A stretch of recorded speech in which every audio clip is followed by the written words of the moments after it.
পাহাড়ের নেতা নরমাল ডিবেটে গণ পরিষদে কি বলেছিলেন? বলেছিলেন পাহাড়িরা তোমরা বাঙালি হয়ে যাও।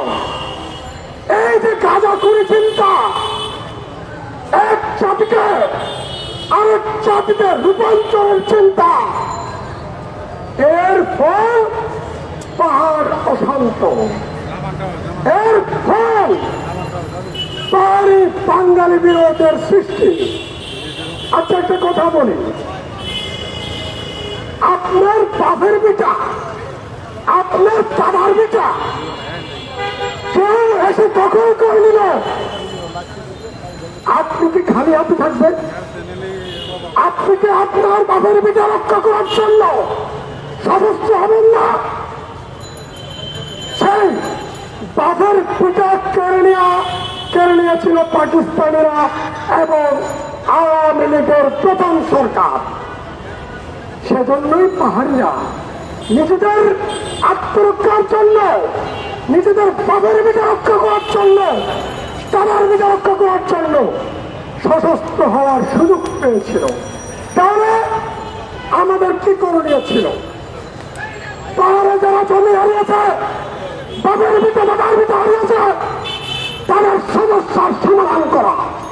সেটা শেখ মুজিবুর রহমান থেকে, জিয়াউর রহমান থেকে, এরশাদ থেকে, খালেদা জিয়া থেকে, শেখ হাসিনা থেকে ডক্টর ইউনূস পর্যন্ত সেই সমস্যার সমাধান না করে কালকে ঢাকার মধ্যে পাহাড়ি ভাইদেরকে যারা হামলা করেছে তাদেরকে ডক্টর ইউনূস কি গ্রেপ্তার করেছে? সবাইকে কেন করে নাই?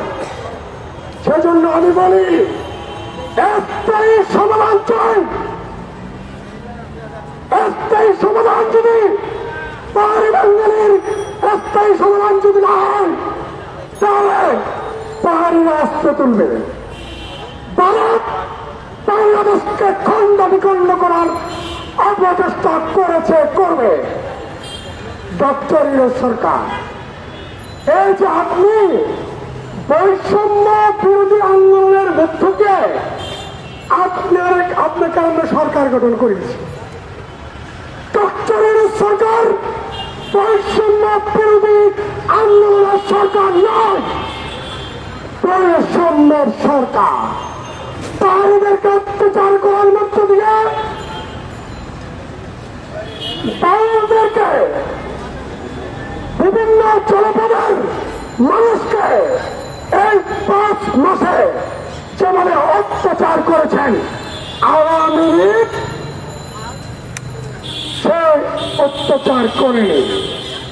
আপনি রাস্তায় বাংলাদেশে আসলে তাদেরকে মারবেন, পাহাড়ি আসলে তাদেরকে মারবেন।